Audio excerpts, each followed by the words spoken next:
General आदमियों के लिए क्या किया ये, और बीजेपी की जो काम करने की वो है उसमें चारों तरफ चौड़नी विकास किया उन्होंने। हरियाणा में आप आके देखिए, सड़कें देखिए, रोड देखिए, उद्योग देखिए, सब में बढ़ावा मिला है। ऐसा नहीं है कन्हैया मित्तल सर अपने आप को समझने लगा वोट बैंक। एक बार सही करो इसको, सही लीड आ रही। कन्हैया मित्तल अपने आप को वोट बैंक समझने लगा। अच्छा सिंगर है, भक्त है, ठीक है, लेकिन अपने आप को वोट बैंक समझने लगा। पिछले 2 दिन से जो वो बॉयकॉट कन्हैया मित्तल ट्रेंड चल रहा है ना जी, अकल ठिकाने आ जाएगी किस पार्टी से खड़ा होना चाहिए, पता चल जाएगा इस कन्हैया मित्तल को। 10 लाख फॉलोवर गिर गए। गाता है, भक्त है, अपने लिए भक्ति सबके लिए अपने लिए होती है। सिंगर है, सिंगर तक रहता सही है। हर आदमी राजनीति, चाहे कोई पहलवान हो चाहे कोई सिंगर हो, सभी कांग्रेस सबका ही पल्ला जा रही है। इसका 2 दिन से बॉयकॉट कन्हैया मित्तल ट्रेंड चल रहा है। कुछ दिनों में अकल ठिकाने आ जाएगी। ये सिंगर भी नहीं रहेगा और फिर पार्टी का भी नहीं रहेगा। नमस्कार, मैं आकाश कुमार और आप देख रहे हैं NN24 न्यूज। जिस तरीके से आप देख रहे हो कि हरियाणा में इलेक्शन चल रहे हैं, लेकिन सवाल ये है कि वहाँ पे हुड्डा सरकार बनाएंगे या नायब सिंह सैनी बनाएंगे। जिस तरीके से 6 महीने के कार्यकाल में नायब सिंह सैनी ने इतना कुछ कार्य नहीं कर पाया और जब करने की बारी आई तो आचार संहिता लग गई। अब जानना यह है हरियाणा के लोगों से कि क्या बीजेपी की पकड़ वहाँ पे बनी हुई है। अगर बीजेपी की पकड़ नहीं बनी हुई तो फिर ऐसी कौन सी पॉलिटिकल पार्टी उभर कर आ रही है, चाहे वो कांग्रेस हो चाहे वो आम आदमी पार्टी हो, जो जीत सकेगी। और अगर इनका जीतना तय होगा, अगर मान के चलिए भाजपा का तय होगा, कांग्रेस का तय होगा, तो क्या वो अपने दम पर जीत पाएंगे या फिर वो अलायंस बनाएंगे। मैं पुनीत भारद्वाज, पृथला विधानसभा से, हरियाणा से, और बिल्कुल इस बात में कोई डाउट नहीं है कि बीजेपी आ रही है। हरियाणा में हर जगह से बीजेपी आ रही है और किसी का कोई बोलबाला नहीं है। अफवाहें तो फैलती रहती हैं। और हमारे पृथला विधानसभा से पंडित टेकचंद शर्मा जी को टिकट मिली है और पंडित टेकचंद शर्मा जी काफ़ी अच्छी वोटों से विजय हो रही है। अच्छा जी, तो अभी लग रहा है कि जिस तरीके से नैरेटिव बनाया हुआ है कि जो पहलवान हैं वो कांग्रेस पार्टी में चले गए। सर ये सब एजेंडा है, प्री एजेंडा पे बात कर रहे हैं लोग। हाँ, ये पहले ही एजेंडा था कि टिकट लेना है, पार्टी को बदनाम करना है, बाकी कुछ नहीं है। बीजेपी ने काम किया है और बीजेपी ही आएगी। बीजेपी आएगी, बिल्कुल बीजेपी। आने के क्या कारण लग रहे हैं? क्योंकि अब तो काम किया सर, नेशनल लेवल पे काम कर रहा है, सड़कें बनाई हैं, क्या क्या नहीं किया।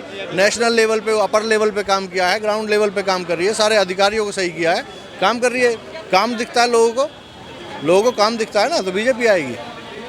वो लोग कह रहे हैं कि काम हमको नहीं दिखा। 10 साल सरकार रही है, कुछ काम ही नहीं करा। अंधे हैं जी, जिनको काम नहीं दिखा वो अंधे हैं। अंधे? अगर देश में रह के भी जिनको बीजेपी का काम नहीं दिख रहा तो वो अंधे हैं जी। हाँ, काम तो नहीं दिखता सबको। काम जो ग्राउंड लेवल पे हुए तो काम दिखते हैं। लेकिन एक बात बताइए, आप हरियाणा से हैं, हरियाणा में एक मुद्दा बहुत बड़ा है जो है किसान का मुद्दा। जो किसानों ने जो आंदोलन करा, वो आंदोलन क्या हरियाणा का चुनाव तय करेंगे? नहीं, उससे कोई फर्क नहीं पड़ता जी। जब लोकसभा के चुनाव पे कोई फर्क नहीं पड़ा तो विधानसभा के कोई फर्क नहीं पड़ेगा। बीजेपी ने दिखा दिया है अपने संघर्ष और अपने कामों से दिखा दिया है कि ये सब जो प्रोपेगेंडा पहले चले रहते हैं ना, किसानों का आंदोलन हुआ या पहलवानों की कुश्ती होगी, पहलवानों की बात हुई, ये सब बेकार है। लोकसभा में अच्छे बहुमत से बीजेपी आई है तो यहाँ भी आएगी। विधानसभा में बीजेपी की जीत होगी। बीजेपी की जीत, बीजेपी की। ठप्पा लगा दिया आप हरियाणा वालों ने? सर ठप्पा है, और पृथला विधानसभा से हमारे टेकचंद शर्मा जी का ठप्पा है, बिल्कुल जीत रहे हैं। हाँ, बिल्कुल बहुमत से बढ़िया जीत रहे हैं। लेकिन कहा जा रहा है कि इस बार तो बीजेपी वालों को शक्ल दिखाने की भी जगह नहीं मिलेगी। सर कहने को तो कोई कुछ भी कह दो, कहने का किसी का कोई वो नहीं है। बाकी बीजेपी आ रही है, बहुत अच्छी वोटों से आ रही है। बहुत अच्छे वोटों, बहुत अच्छी वोटों। आप भी भाई साहब हरियाणा से? नहीं, मैं उत्तराखंड। क्या लग रहा है कि हरियाणा में बीजेपी कमबैक करेगी? एक मिनट भाई, आपसे भी बात करेंगे कि आपको लग रहा है कि हरियाणा में बीजेपी कमबैक करेगी? बिल्कुल जी, 100% कमबैक करेगी। 100% जी। मतलब आप कुछ सोच समझ के ही बोल रहे होंगे कि आपको लग रहा है काम करेगी? नहीं, काम देखना है तो आप बाहर निकल के देखिए, रोडों पर देखिए। हाँ। बाहर देखिए आप काम कितना हुआ है, और 100% बीजेपी ही आएगी। लेकिन एक नैरेटिव बनाया जा रहा है कि जिस तरीके से पहलवान जो कांग्रेस पार्टी में चले गए, जो मेडल लाने वाले थे, जिन्होंने संघर्ष करा, आंदोलन करा, उसके भया पे हरियाणा से तो भाजपा जा रही है। नहीं, वो हर पार्टी का कोई ना कोई अपना मोटिव होता है कि नहीं। तो बीजेपी इसमें आ रही है, इसमें कोई दो राय नहीं है। कहने का हर पार्टी अपने अपने दावे कह रही है कि हम ला रहे हैं। हाँ, लेकिन बीजेपी 100% आ रही है, इसमें कोई डाउट नहीं है, और हरियाणा में आएगी। लेकिन वहाँ कह रहा है कि अब जो मैजिक चल रहा है ना, वो हुड्डा मैजिक चल रहा है। सैनी मैजिक चले, हुड्डा मैजिक चले, ये तो जी चलता ही रहता है। मैजिक तो चलता रहे। पॉलिटिक्स का दूसरा नाम ही मैजिक है, और वो भी हरियाणा के अंदर। जितना मैजिक चलता है वो उतना तो कहीं भी नहीं चलता। हाँ। तो इसमें अब देखिए, आगे आपके सामने ही आ जाएगा। 9 तारीख को आने वाले टाइम में पता चल जाएगा कि क्या है क्या। वैसे हमारे हिसाब से और जो भाजपा की जो कार्य करने के तरीके हैं उसके हिसाब से तो यही लगता है कि हरियाणा में 100% बीजेपी आ रही है। 100%। लेकिन देखो इस बार तो जो किसान आंदोलन हुआ था वो तो हरियाणा इलेक्शन में खेला होगा, ये बात राकेश टिकैत ने कही है। वो राकेश टिकैत साहब तो पता नहीं क्या क्या कहते हैं, वो तो पहले वहाँ पर भी थे, उन्होंने कहा, लेकिन विधानसभा में भी लोकसभा में भी आपने देखा क्या हुआ, इसका कोई फ़र्क नहीं पड़ता इससे, जो बीजेपी आनी है तो आनी है। लेकिन अभी आपने देखा बजरंग पुनिया और विनेश फोगाट वो कांग्रेस में गए, आप क्या सोचते हैं एज हरियाणा नागरिक, जाना चाहिए था या नहीं जाना चाहिए था? नहीं, उनका अपना पर्सनल व्यू है, उनके साथ जो भी हुआ वो अपने जा सकते हैं, उसके एक पहलवानों का उनका जाने से कोई इतना फ़र्क नहीं पड़ता कि सरकार चेंज हो जाए वहाँ पर आए नहीं, और ऐसा नहीं होगा, आएगी जी, बीजेपी आएगी। पर जो पहलवान है जो लड़ रहे हैं, आपको लग रहा है वो जीतेंगे? हो सकता है एक आध सीटें उनकी जो जहाँ से अपने क्षेत्र हैं वहाँ से आ जाए,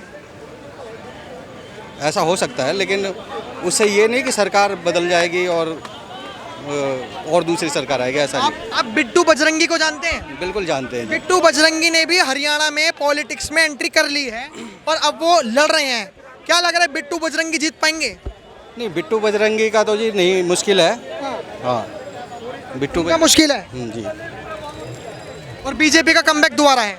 हाँ, क्रिमिनल वो एक्ट लगे हुए हैं, उसकी वजह से शायद हो सकता है कि उनका मतलब दाग ऐसा नहीं हो कि वो जीत पाए। अभी हम हरियाणा इलेक्शन पे बात करेंगे। आपने गाना सुना होगा, जो राम को लाए हम उनको लाएंगे। जो कन्हैया मित्तल है उन्हें हरियाणा से टिकट मिल रही थी, अब जो राम को लाए हम उनको लाएंगे, वो टिकट के चक्कर में उसने बीजेपी छोड़ दी, लेकिन उसका आज ही वीडियो आया है कन्हैया मित्तल जी का कि मैं कांग्रेस में नहीं जा रहा। तो क्या लग रहा है, क्योंकि जिस तरीके से जो माहौल बनाया जा रहा है कि इतना बड़ा सिंगर जिसने जो राम को लाए हम उनको लाएंगे वो भी कांग्रेस में जा रहा है? सिंगर अलग मैटर है, पॉलिटिक्स अलग वो मैटर है। पॉलिटिक्स के अंदर सरकार आना और ना आना विकास पे डिपेंड करता है 100% कि आपने आम जनता के लिए क्या किया, उद्योगपतियों के लिए क्या किया, जनरल आदमियों के लिए क्या किया, ये। और बीजेपी की जो काम करने की वो है, उसमें चारों तरफ चौड़नी विकास किया है उन्होंने। हरियाणा में आप आके देखिए, सड़कें देखिए, रोड देखिए, उद्योग देखिए, सब में बढ़ावा मिला है, ऐसा नहीं है। कन्हैया मित्तल सर अपने आप को समझने लगा वोट बैंक। हाँ हाँ, एक बार सही करो इसका, वो सही लीड आ रही। कन्हैया मित्तल अपने आप को वोट बैंक समझने लगा। अच्छा सिंगर है, भक्त है, ठीक है, लेकिन अपने आप को वोट बैंक समझने लगा। पिछले 2 दिन से जो वो बॉयकॉट कन्हैया मित्तल ट्रेंड चल रहा है ना जी, अकल ठिकाने आ जाएगी, किस पार्टी से खड़ा होना चाहिए पता चल जाएगा इस कन्हैया मित्तल को। 10 लाख फॉलोवर गिर गए। गाता है, भक्त है, अपने लिए, भक्ति सबके लिए अपने लिए होती है। सिंगर है, सिंगर तक रहता सही है। हर आदमी राजनीति, चाहे कोई पहलवान हो चाहे कोई सिंगर हो, सभी कांग्रेस सबका ही पल्ला जा रही है। इसका 2 दिन से बॉयकॉट कन्हैया मित्तल ट्रेंड चल रहा है, कुछ दिनों में अकल ठिकाने आ जाएगी। अच्छा, ये सिंगर भी नहीं रहेगा और फिर पार्टी का भी नहीं रहेगा। जो आप कह रहे हो कल ठिकाने आ जाएगी, उनकी आज ही वीडियो आई है, जस्ट 1 से 1.5 घंटे पहले। उन्होंने ये कहा है कि मैं माफ़ी चाहता हूँ कि मैं कांग्रेस ज्वाइन करने जा रहा था, जो मेरे सनातनी भाई बहन हैं वो मुझसे बहुत नाराज़ हैं, तो मैं माफ़ी चाहता हूँ। भाई साहब, ये भारत देश बड़ा उदार भावों का लोगों का देश है।